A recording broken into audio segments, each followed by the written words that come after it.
I have been asked by Brother Jiwa to talk about this topic. Incidentally, I first talked about this topic on the 3rd of December last year as a keynote address during the 8th International Conference on Malaysian Buddhism. And one of the participants of the conference invited me to give a similar talk in Johor Bahru, I think about a month ago. So today I'm repeating the same talk for the 3rd time. Okay. Now, to talk about the contemporary issues on Malaysian Buddhism, we first must go back to a little bit of the historical background. Okay. So let me share with you some of the historical backgrounds of Malaysian Chinese. The first batch of Chinese with sizable population that came to Malaysia was during the Malacca Sultanate, where they came mostly as traders. Okay? Unlike a lot of us, our ancestors came here as laborers or zhuzi or coolie. But the first batch of the Chinese who came to Malaysia were mostly traders who landed in Malacca to do tradings. And the numbers of Chinese and Indians and Arabians and some of the Middle East people who have gathered in Malacca at that time was quite big. The number was quite big. And the Chinese, how big was the Chinese population at that time? When the Portuguese conquered Malacca in 1511, and by 1631, Portuguese drew a map of Malacca. When they drew a map of Malacca, it was indicated in the map, Zhongguo Chun, Chinese village, and also Zhangzhou Lu, because a lot of Chinese who came to Malacca at that time were mostly from Zhangzhou in Fujian. How many of you from Zhangzhou? Nobody? Oh, so you all are new immigrants. The old immigrants, Zhangzhou, Tun Tan Xiu Xin, Tan Cheng Lok, they all were Zhangzhou. Okay? They were the first batch of Chinese who settled there. So the population was quite big. Otherwise, you will see in the map Chinese village and Chinese road. And later, when the Dutch, during the Portuguese also appointed Chinese as captain. So you can see the number of Chinese there. And the Chinese, since they were traders, they come here, almost all male, in fact all male. But they must get married, right? They settle here, you know. They come here easily a few months before they go back. So they married the local people. And then they produce babas. Okay, how many of you are babas? Oh, don't have. All new immigrants. The babas were a mixture of the local people with the Chinese. The babas follow the father's tradition, but speak the mother's language. Okay? That's why they speak mostly Malay, campur with some Hokkien, Zhangzhou Hokkien. Some of you might be wondering why they didn't become Muslim. At that time, marriage does not involve religions. You can intermarry without bothering about religions. I went to a graveyard in Bangkok, a Muslim graveyard, under the invitation of the International Network of Engaged Buddhists. We were promoting inter-religious harmony. And they pointed to me, that is the graveyard of the consort of the king. So I said, the consort of the king, he's a Muslim. But the consort of the king didn't convert. He said, no such thing as conversion. The king married Buddhists, Hindus, Christians, all sorts of people they married. The king has got many wives. He can't be converting to all their wives' religions. So the wife is the one follow them. And the wife don't have to convert. So that was the way, the scenario at that time. So it's same thing in Malaysia lah. So you all can understand now. Otherwise, some scholars say that The Babas are mostly from Java. They came from somewhere near Bali. They migrated to Malaya.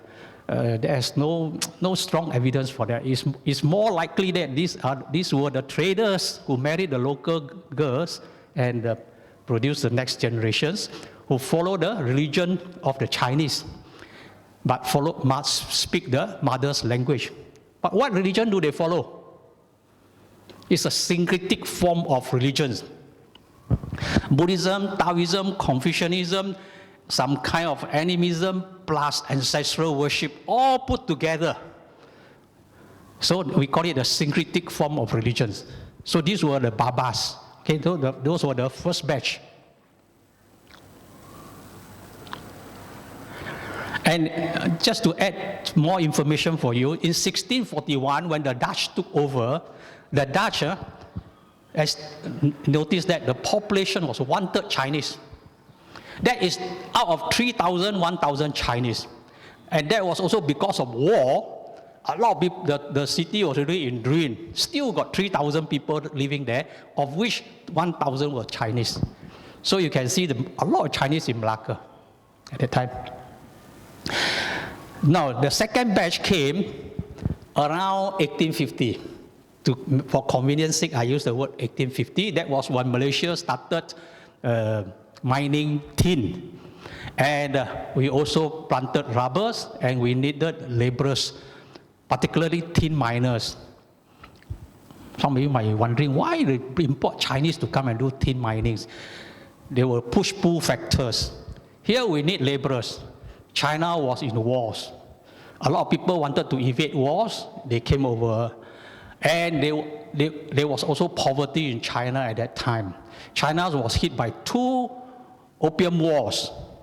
The 2 opium wars drove the country to bankruptcy. Okay? Paid a lot of compensations to the Western powers. So the villagers were all in bankrupt. So the people came here. So there was these push-pull factors. So if we look at the population statistic, we will notice that there was a lot of people migrating to this part of Malaysia. For example, if you go to the tin mining museum in Kampar, you will notice that by 1850 or so, from no Chinese, suddenly there were about 20,000 Chinese in that small town. Okay? So the Chinese came, and the Chinese, they came here, this time not as traders, mostly as laborers. Practically everyone cannot read. Okay, so you cannot expect so-called Dhamma propagation. You talk about Dhamma, and on top of that, we have one problem. The Chinese were not like the Chinese today. They can communicate among themselves. The Cantonese, they spoke Cantonese. The Hainanese, the Hokkien, they can't even communicate properly. It's how to propagate the Dhamma. Okay. Even if they speak the same dialect from the same place, sometimes we also cannot understand. So they were not talking about Dhamma propagation like what we are doing today. The temples were performing 2 major functions. One is to send off the dead. Okay? And the other one is to provide, today modern terms called counseling. Last time it's called 问事. Okay? You come and ask. Then we chose and then we give you the answer, then we interpret for you. That is an ancient way of counseling. Today you use a big term of counseling. Same last time also like that, counseling. So the businessman, shall I send my ship off today? Go and ask the temple, can or not? Then the Cham say, okay, good. Then you go. Or your business failed, then you go and Cham. Then the Cham say, you deal with water, no good. You must go and deal with Tu. So you go and do construction industry. Then suddenly you strike, you make money, then you donate more money to the temple. So practically temples perform these 2 functions. And these were performed mostly by monks or Taoist monks that we imported from China. And since in the early days, a lot of the functions were related to funeral services. Early monks actually are very pitiful, not like now. Now they can stay in concrete houses. Those days they stay in huts in the cemetery. Beginning they stay in the cemetery. They were cemetery caretakers. Okay, if you look at the early Cheng Hun Ting story, they came as cemetery caretakers. They were not well educated, but they know how to chant. Okay, that's good enough. No need Dhamma preaching, no need Dukkha, Samudaya, Nirvana, Magga, no need all these things. No need Kuji, Metta, all this, no need. As long as you know how to chant, 一部心经啊, 一经走天涯, you can chant everything you can chant already. Okay? And then you perform some funeral services. So there was no Dhamma propagation. And so the Chinese were also contented because they were mostly poor laborers, uneducated. They wanted something simple. Rituals fulfill all their needs. Okay, rituals fulfill all their needs. Then, not forgetting, now we shift a little bit to the Sinhalese. Okay, when the British came here and started tin mining and all things, so they wanted to build railways, roads, all this. So they imported some Tamils from southern India and also from Sri Lanka, and also some of them Sinhalese. In Sri Lanka, majority were Sinhalese, so they imported some Sinhalese. So the Sinhalese came over mostly as railway workers or as technicians. Why I mention this? While the Chinese came over, until 1900, most of the monks who came here were still not very well educated. But the Sinhalese monks, by the time they came here in 1900, they were really well educated. Because they were well educated in English, and the revival of Buddhism in Sri Lanka took place about 100 years earlier. Around 1820, 1830, this Pirivena, or today we call it Buddhist colleges, were already built. Okay, so monks were better educated. So they imported educated monks here. The first monk who came to Brickfield Buddhist Vihara had got the privilege of having audience with the Sultan of Selangor. Okay, so Sultan of Selangor is the king at that time because there was no Malaysia yet. Okay, so and both could converse in English. So you can see the status is different. And therefore, later on, when Chief Reverend Kesutamanda came to Malaya in 1953, he was able to reach a wide audience of English-speaking Chinese and were able to preach. Whereas the Chinese were still struggling. Reverend Chokmo also came in 1953, but Reverend Chokmo, when he speaks, we cannot understand. He's from Zhejiang, okay? So a lot of people say that Reverend Chokmo did a lot of Dhamma propagation in Malaysia. When I did my investigation, it's all by writing only, all writing. He didn't go out and preach like this one. We cannot understand. Reverend Pek Wan, not Reverend Pek Wan in Petaling Jaya. He is Fujian, Hokkien Lang. When he speaks to us, when he spoke to us in Chinese, we couldn't understand. He got his Hokkien accent so strong, we couldn't understand. So at that one time when we organized activities, we invited him. Then some people proposed, since when he speaks now, we cannot understand. Why not you get somebody to translate into Chinese? Then some people say, speak Chinese and then translate into Chinese again. It's very insulting to him, isn't it? So he said, better don't. So we just bear with him. So I dealt with him many times, but actually I could gather only about 50% or maybe 40% of what he spoke. The rest I cannot understand. So you can imagine the language barrier at that time. Whereas the English-speaking monks, like in Penang, you have Reverend Gunaratana. There's a road named after him. And then you have Chief Reverend Kesunanda. They could speak English and they reached the Chinese faster and earlier. And record shows that around 1920, when a Chinese monk from China came and gave a talk in Penang, record says there were only 5 or 6 people present, and most of them nodded off within 5 or 10 minutes. So it was a very genuine record. We Buddhists are very honest. We record what actually happened. That was how our Dhamma propagation was. Okay. Now, the situation began to change around 1920 after the First World War. Because by then, the Chinese have, second generation or third generation Chinese have grown rich. In fact, China now, a lot of monks came over to Malaya to raise funds, to build temple in China. A lot of them came here mostly to raise funds in those days, mostly to raise funds. Including in the 1960s, Taiwanese monks came to Malaysia also to raise funds because we were better off, okay? And better educated. So the new generation of Chinese thought, we must learn something about Buddhism now.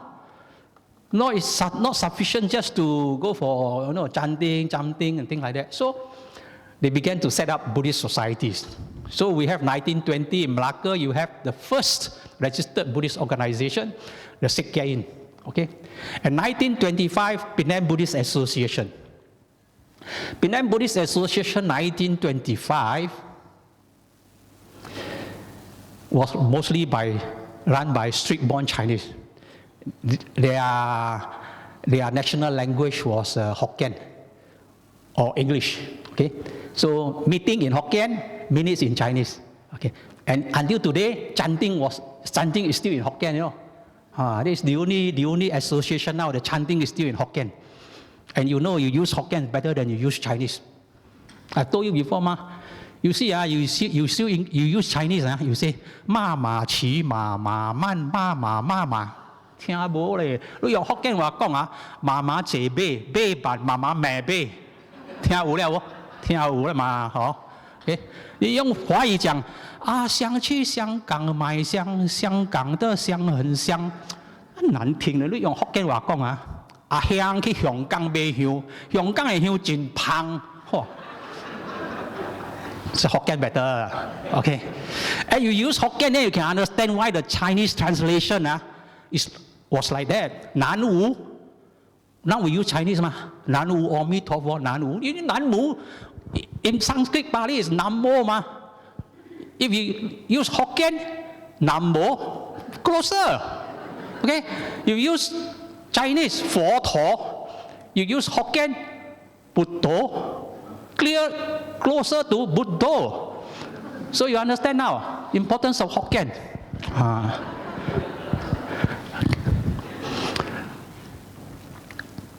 And then you have all these Buddhist organizations formed. And very interestingly, the preamble to the formation of the Penang Buddhist Association said, we want to practice Buddhism free from the superstitious belief, implying the Guan Yin thing in Yakakwe, too many superstitious belief.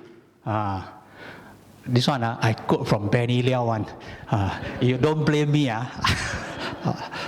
If Guan Yin thing not happy, go and check. The scholar says so. Okay. And then after the Second World War, very important, significant event. 1949, Vesak became a public holiday in Penang, Malacca, Kedah, and Perak. Okay, 1949. I want all of you to remember this. This year is the 75th anniversary. People all forgot about all this. People talk about 60th anniversary last year. That was from Malaya, 1962. Last year was 60th. But actually, we got the 4 states during the British rule to get Vesak as a public holiday. And Vesak as a public holiday is one of the most significant, if not the most significant event in the recent history of Malaysian Buddhism. Because by having Vesak as a holiday, suddenly all the Chinese realized we are Buddhists. And in fact, those who petitioned for the chanting of Vesak as a public holiday included a lot of Chinese temples. Some of them not even Buddhist temples, but Chinese temples. But they also sign because they think they are Buddhist. And Malaysia and Singapore were the only 2 countries in the world with Mayan majority, but Vesak as a public holiday. The other countries, they are Theravada countries, so Vesak on Vesak day, okay, on the full moon day of May, okay. But if you go Hong Kong, China, Hong Kong, Macau, Korea, it's all on the 8th of this May, the 8th of May, 4月 Chupa, not 4月 15. So we were the only 2, Malaysia and Singapore. Why? because of Sri Lankan influence. Okay, you want more details, you read my book on visa as a public holiday in Malaysia. I didn't bring my English version. If you want, you can approach me later, I can give it to you. So this is the most significant event. Why I say it's the most significant event? In Singapore, when we fought, Singapore got it only in 1954, later than us. When 1956. Okay, when Singapore a petition to get public holiday, they were told, you should develop your Buddhism to such an extent that is widely accepted, then only you can get visa as a public holiday. Not the other way around, to use visa as a public holiday to promote your Buddhism. So the British were very clever, you know, they knew. But in Malaysia, because we got it, and subsequently based on this, in 1962, we got it as a national holiday, this social psychological effect is very great. Now everybody knows about visa, and during visa, even if you are not Buddhist, you are on holiday. It's in your mind. You are already affected, you already accept. This is we call social psychology, collective memory. It's very important. Then, of course, after the visa as a public holiday in 1949, then after that we have the independence, and during the independence we have the youth movement coming up in 1970, or rather earlier a bit, 1965 or 1960, when Sumangolo promoted youth activities.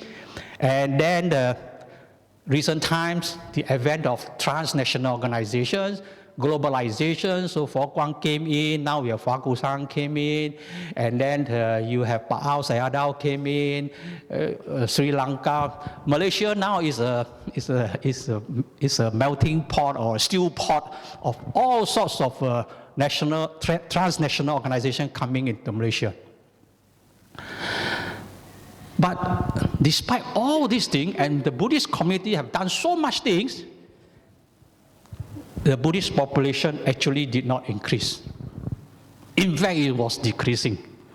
1970, the Chinese or Buddhists, when I say Buddhist, it means include all the traditional Chinese believers together.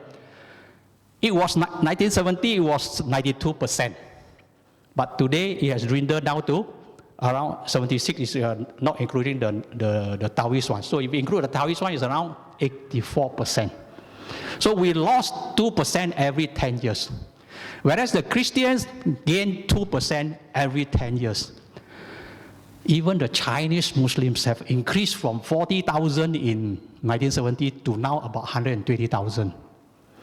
And that not adding those who have assimilated to become Malays. Because after conversion, next generation become Malays. So we do not know. So what happened? Buddhism in Malaysia is one of the most vibrant in the world. Most active, did the most thing. And yet, our market is, we are just upgrading the existing Chinese to become Buddhist. The existing syncretic form of Chinese to become Buddhist. Meanwhile, a lot of syncretic religious followers are converting out of Buddhism. So what went wrong? You can scratch your head, I can scratch my head. Okay?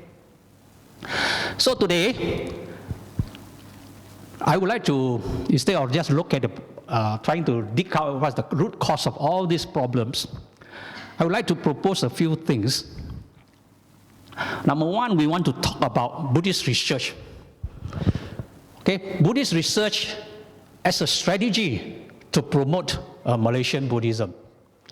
Now, why we need to do this Buddhist research? Number one, research is the source of Buddhist thought. We need this source of Buddhist thought to be strengthened, to be enriched.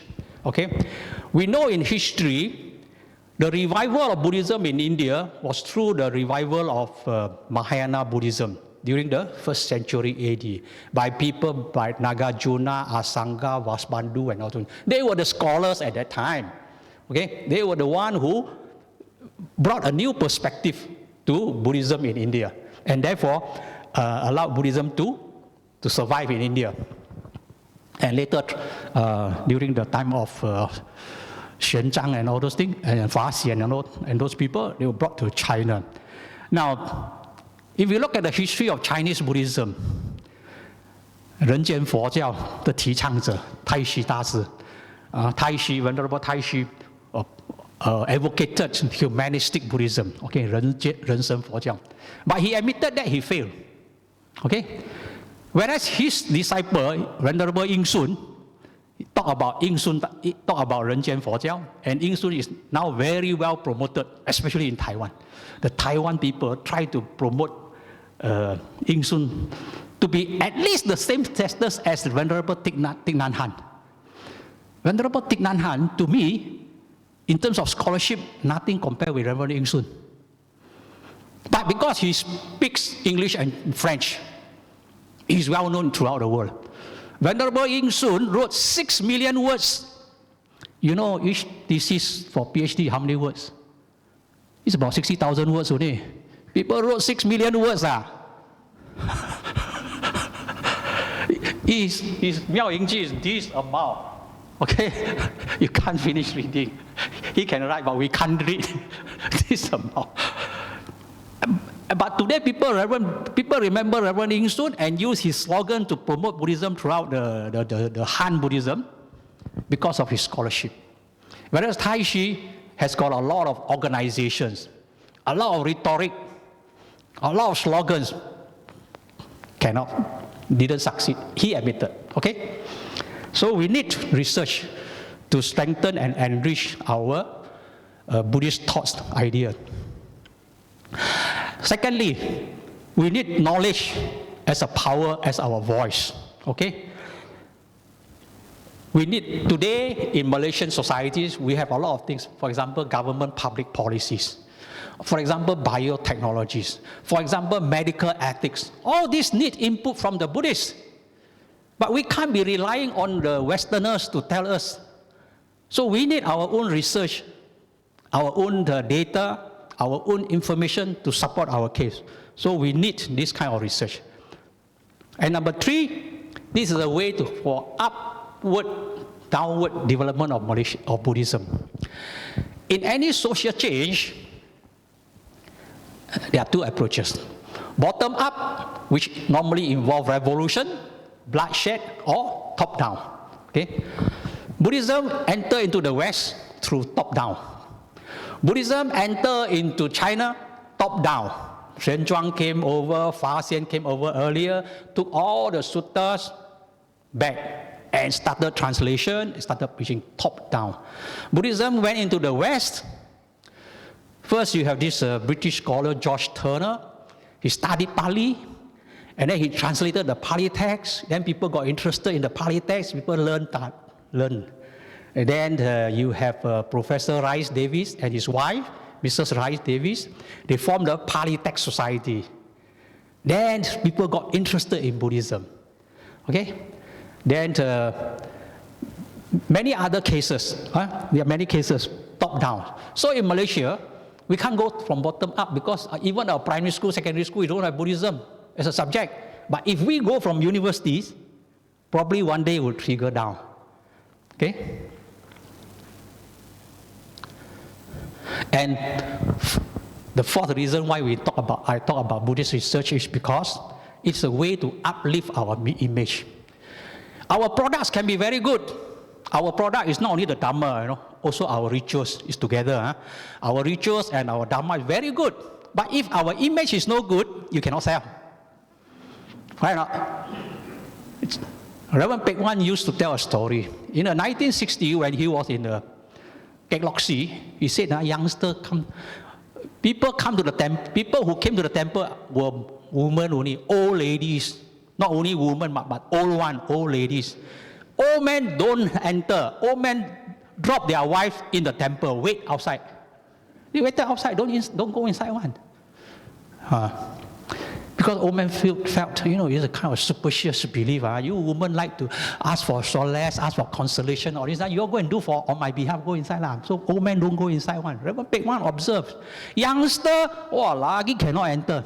He said once a while the youngster enter, pray, and then when the monk saw, you come in, or the classmate came over and say, hey, you are praying here. No lah, I play only lah. See, that was the image of Buddhism at that time. Today, our image is much, much better. Okay? In the 1970s, when I entered the university, there was hardly any Buddhist politicians. People like Tan Chee Kun, all these were all Christians. But now we have a lot of professionals, we have wealthy businessmen supporting Buddhist cause, much better. But still, our image is still low compared with, say, Christianity. How can I make that observation? I give you a simple example. If I call a young man, I give him two names to choose. Alfred and Ananda. You think which name he will choose? Sure, he will choose Alfred, more glamorous, more well-known. Who wants Ananda? So, from there you already know, our image not so good. It's just like Nike and Bata. You straight away choose Nike, Right not? So, image. So, when we have this Buddhist research, then our image can grow up. Because now we are at the tertiary education center, researchers are coming in. By the way, I think next week, not next week, I think 11 or 12 of May, there's a Buddhist scholar from Taiwan, German Buddhist scholar, but he speaks Chinese. He speaks English, Chinese, and German. He'll be coming to Uttama Sungai Long campus, and he will give a talk. The title of the talk will be something like pilgrimage during the 1920s or something like that.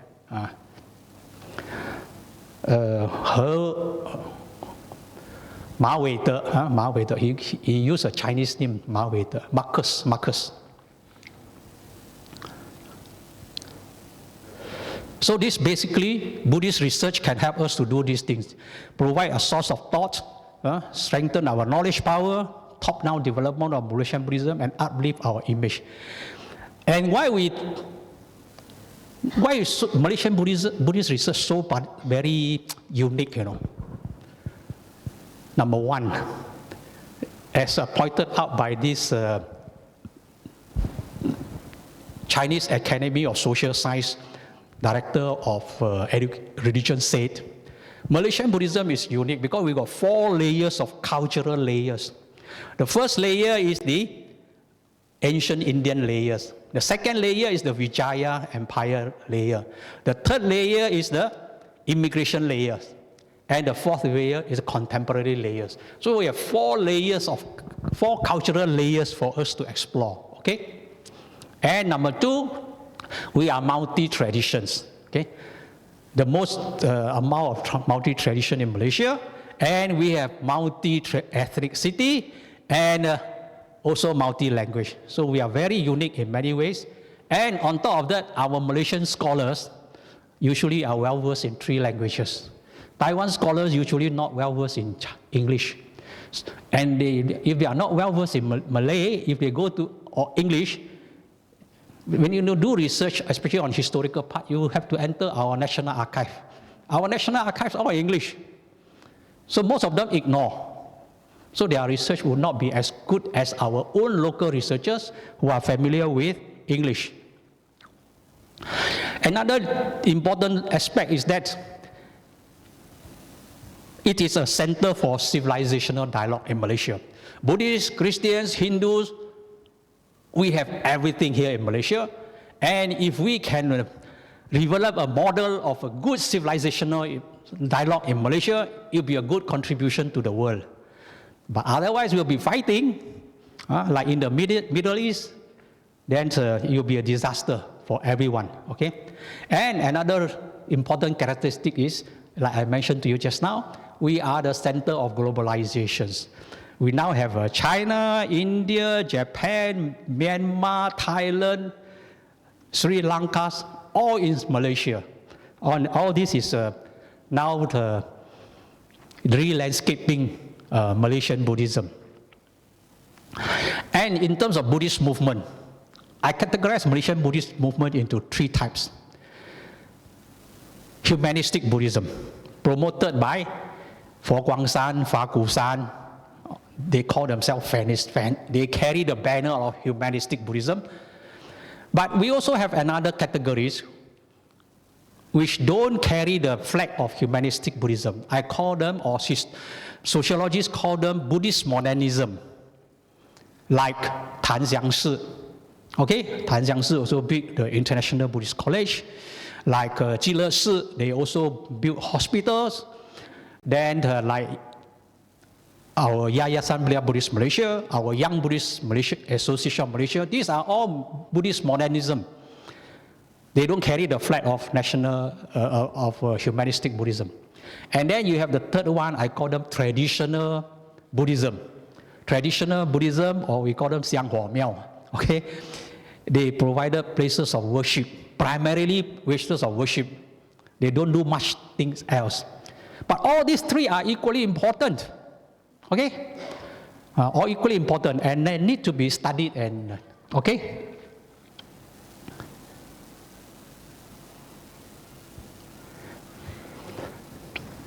So because of this, we work with the University Tunku Abdul Rahman, Utama, and established the Utama Buddhist Research Center in Malaysia.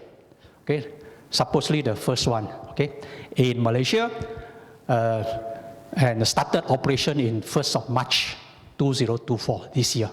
Okay, but before that, we already worked on it. Okay, by the way, in University Malaya also you have Humanistic Buddhism Center. Sponsored by For Guangsan. But now we are doing this, it's not limited to humanistic Buddhism, it's all embracing about Malaysian Buddhism. So we have carried out some research. For example, one of our research, we try not to go so much back into past history, narratives, and a description of this temple, that temple. You know, I have been to many conferences, and people always talk about Kek Lok Si. I say, enough of Kek Lok Si lah. You talk about Kek Lok Si, same story. You talk about Kek Lok Si, same story. You talk about Miao Lian Fa Si, same story. Same story. We want to do something relevant to our time. For example, we conducted a research on meditators. We took their blood samples. We took their blood sample and analyzed the what they call beta endorphin to measure their happiness. To see whether, is it true, these meditators always claim, after meditating, become very happy. Actually, it's proven true, you know. So this paper was presented about a month ago in Uttama. It was headed by a Myanmar professor. And the meditators mostly came from Pa'ao's traditions, from the Dhamma-inspired Jaya Meditation Center. And surprisingly, I was quite caught by surprise that beta endorphin increased, not percentage-wise, but many times. Many times. So I posted one question, is there an upper limit? After reach too high already,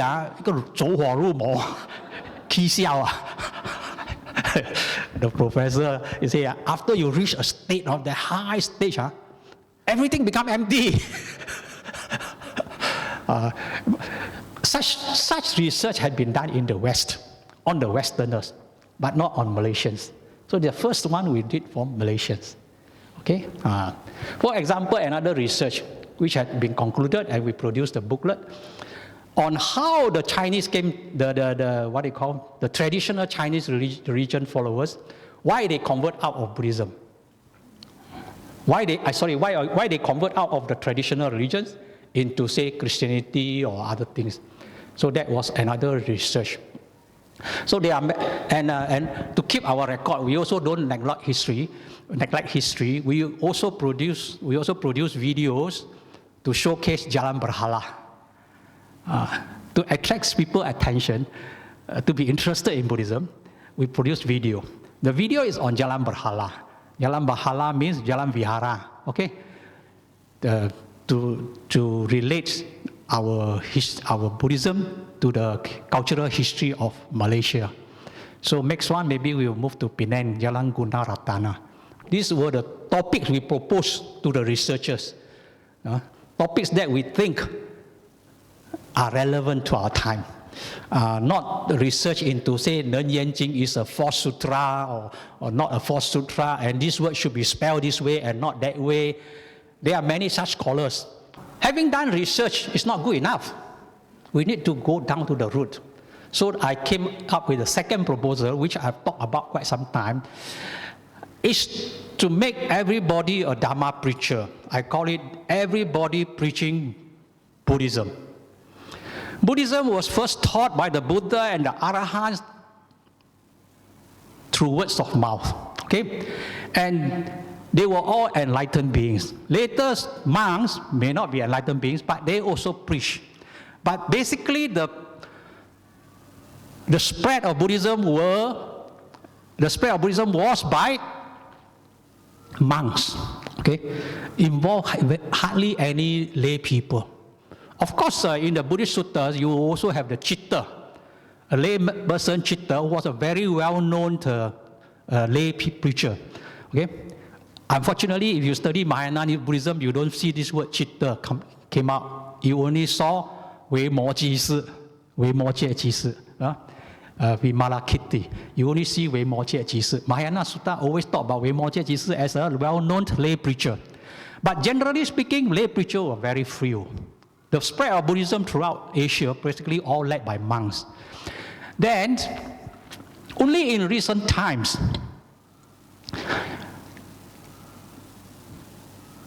because of the scenario changes, lay people took up more challenges. So in China, around middle of 1800, Yang Renshan started the revival of Buddhism in China. So this Professor Wage of USA described him as the founder of modern Chinese Buddhism. But he was a layman. Okay, he was a layman. And then so you have Anagarika Dhammapala Anagarika Dhammapala in Sri Lanka. He was a layman. But of course, before he died, he became a monk. But all the while, he said for convenience sake, and also to show the idea that lay people could do easily well, so he just became a Anagarika.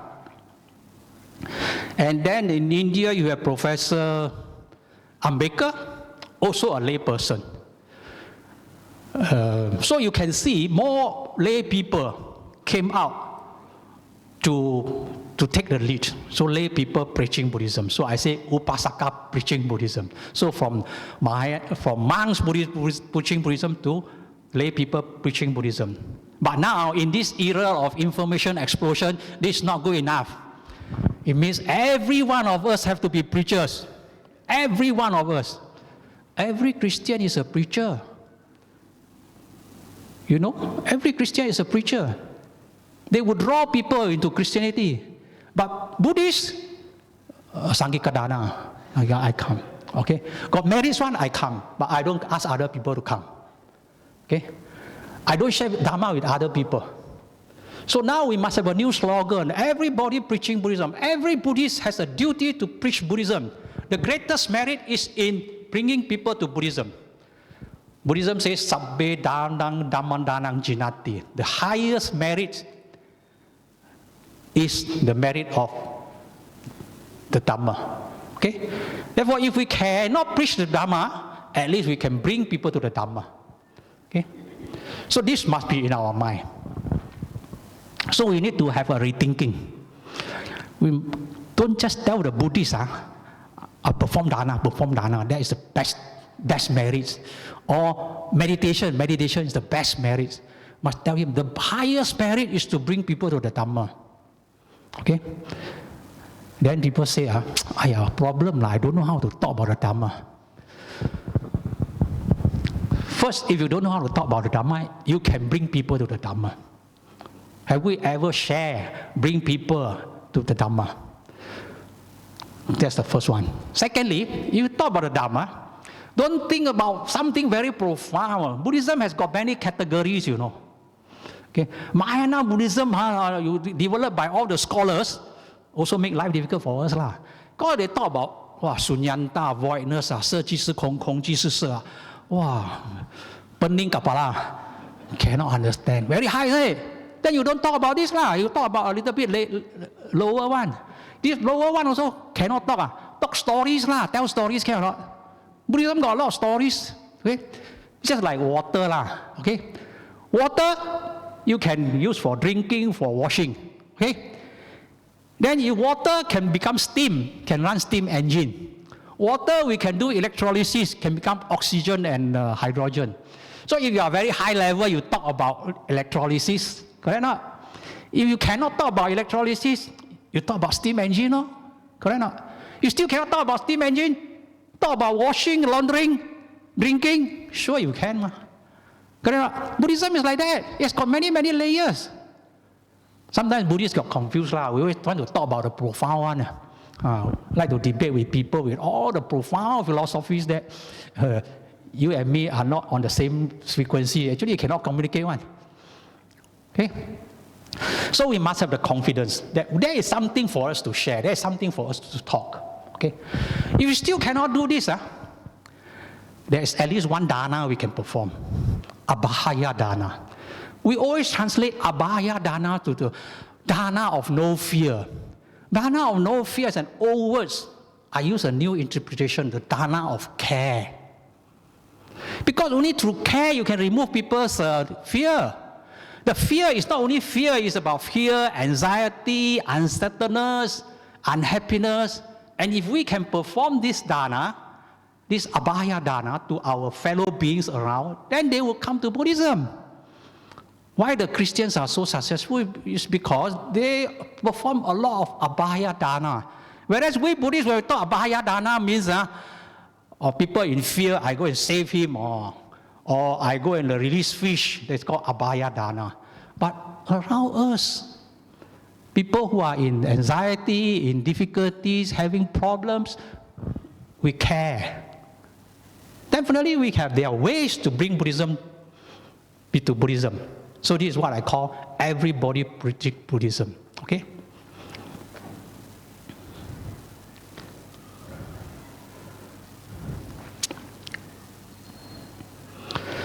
Okay, the next one I want to talk about is innovative rituals. You know, a religion basically comprises the founder, the teachings, the church or the organization, in our case the Sangha, and then you have the rituals. Okay? You can't run away from this. Otherwise, it won't form a religion. And if it's not a religion, it won't run for 2,500 years. Okay? All religions survive because they have something they call rituals. Example, Taoism. Today, how many Taoist monks really know about Taoism? Even Taoist monks don't know much about Taoism. But they still perform one function, sending off the dead people. That ritual still sustain their life. So the last life stream in any religion is the rituals. So ritual is very important. Okay. So first, I think we ascertain the importance of rituals. And number two is, when people approach a religion, it's not so much directly through the teachings. It's through their observation of the rituals. They see what people are doing. And rituals were created in the first place as a means to draw people to the teachings. You offer flower, joss sticks, and all the things. This is a way to remind of transiency, to remind the virtues of the Buddha. So this is a way to bring people to the teachings. But a lot of rituals over the years lost its meaning. So it becomes like people perform rituals for ritual's sake. And on top of that, in China, we were influenced by Confucianism and Taoism. So Confucianism and Taoism stress, for the Chinese, stress a lot of Li. So in their Li, their rituals become more and more elaborate. So all of you would notice that Mahayana rituals is always more elaborate than Theravada because of a Chinese influence. Okay? So for example, if Theravada monks they come, they just come with a normal robes, like any function or that kind of robe. Mahayana no. Big function means must put on a special robe, the red one. Okay? Big function must put on a cap. Must put on a cap. To go and see the king, must put on the cap. So different. The rituals become more and more complicated. So there are two rituals that are very closely related to our life. One is funeral, the other one is marriage. So our Buddhist funeral services today is becoming more and more important, more and more popular also. But still, there's a lot of improvement required. Because my friend in the funeral service industry told me, our funeral services, still a lot of people found them too elaborate and couldn't understand, So this is something for us, especially the Buddhist leaders, to think, how can we modify or innovate our funeral services? Even the so-called Buddhist funeral services need to improve. Then the second one about marriage, okay? Buddhists don't have proper marriage ceremonies, so we develop ourselves, okay? By the way, the earliest one we came across was in Vietnam in 1940-something. They already conducted Buddhist marriage ceremonies. But perhaps earlier in Japan also they have. So in Malaysia, we also tried Buddhist marriage ceremonies. So some of my friends who attended Buddhist ceremonies also said, your Buddhist marriage ceremonies, I have to stand there for 1 hour, torturing. So again, we need to think something about how can we improve our Buddhist marriage ceremonies, okay? People go to Christian marriage ceremony, they came back happily, they know exactly what happened, happily. Our Buddhist ceremony, people come, the feedback I got was, you all chanted for 1 hour, I have to stand there for 1 hour, don't know what you're doing also. Like that, what a failure, isn't it? What a failure. So we need to do something about our rituals, okay? Rituals, like branding, it is our product. Ritual is our product. Teaching is our product, but teaching it's not tangible. Whereas the ritual is the one. So it's very important for us to innovate and make our marriage ceremony something very attractive that youngsters all like it. Okay? Okay. And the last part I want to share with you is the use of technologies. We know during the time of the Buddha preached by words. We call that Buddha Vachana. Okay?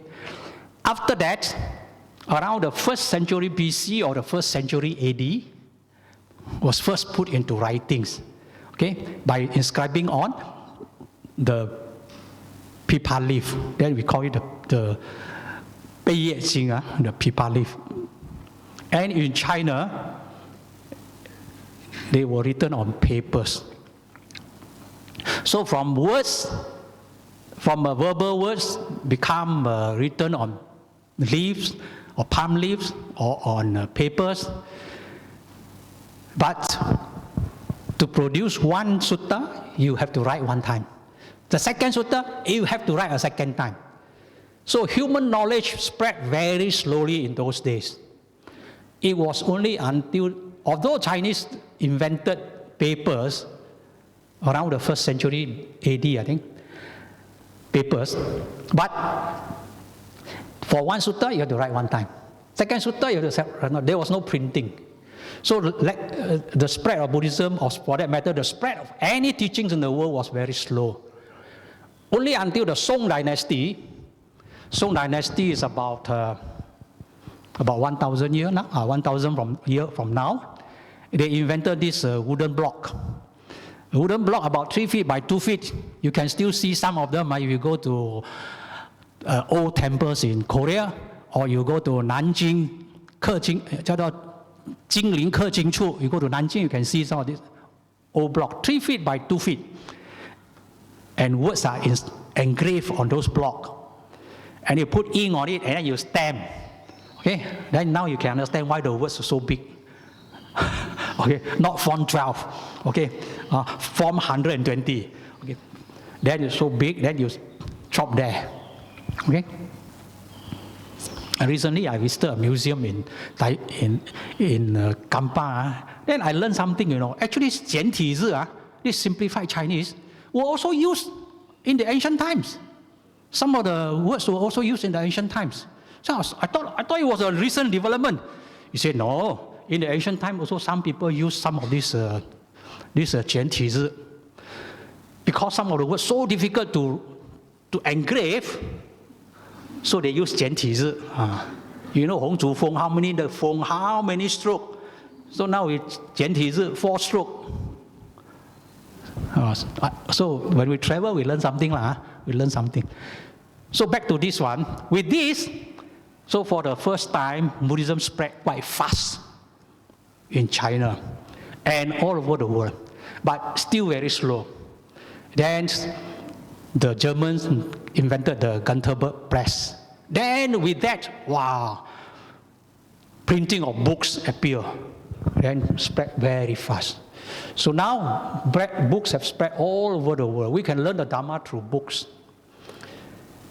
But now we have another leap. Now we don't want to look at the books, we want to look at the screen. Okay? And the information, now we have all sorts of information coming in. So now we have to grapple with this technology. How are we going to use these technologies? Now with this internet technology, we have a problem. All sorts of informations are there. Some are false informations. Sometimes we make us, how to deal with these problems? Fake information, false information, wrong information about Buddhism are also there. So I thought there's no other ways except that we produce more. Okay, the right information we produce more. That is probably the only way for us to counter the situation. And then for this, recently, Buddhist channel, Brother Lim Kui Fong, launched the Norbu. And I tried it out, I found that it's quite useful, like a dictionary. If you don't know something, you ask. Hey, you can get the information. For example, you want to say, Dana was mentioned in how many suttas? Which are the suttas that mention about Dana? They will probably let you know, oh, these are the one. So we can use AI to help us to learn the Dhamma. So the Buddhist organizations must now go into this. But I always try to remind ourselves,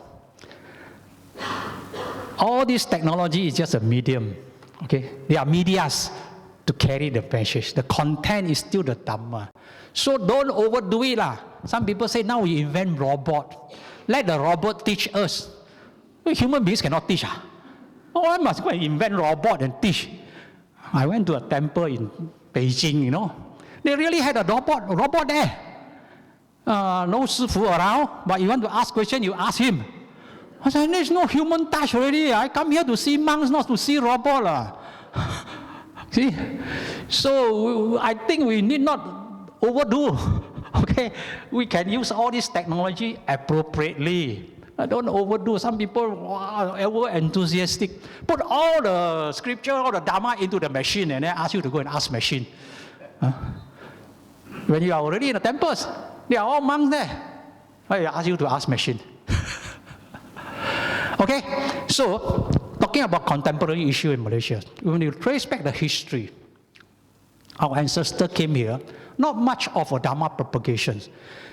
And the Dhamma propagation took off only around 1920s, when our ancestors were already more well established. We established schools at that time. Most of the schools are celebrating 100 years anniversary now. Most of the schools, like Pei-Chai, 100 years anniversary now, 1924. And Buddhist organization also around that time, after the First World War, a lot of wealthy merchants, through tin or through rubber trade, it became very wealthy. Then our Chinese monks came over, mostly to raise funds, to bring back to China. Not much of a Dhamma propagation, but the new generations began to want to know more about the Dhamma. Then by 1949, when we had Vesak as the first public holiday in Malaysia, there was like a jump start in our Malaysian Buddhist movement. Suddenly all the Chinese woke up and realized that we are all Buddhists and we are celebrating Vesak. Okay? Then after that, after the independence, we had more development of Malaysian Buddhism. Then recent times, globalizations, all the international body came into Malaysia. Now, despite all these things, the Buddhist populations had not grown percentage-wise, but shrink. But absolute figures, of course, increasing. Absolute figures increasing. So we do not know exactly what went wrong. We may have more brainstorming to know why. But we are proposing at least 4 approaches now to deal with this issue. Number one is to emphasize on Buddhist research and Buddhist study, which could bring a lot of benefits to us. And number 2 is to encourage everybody preaching Buddhism. Okay? With this information explosion era, everybody has to be involved.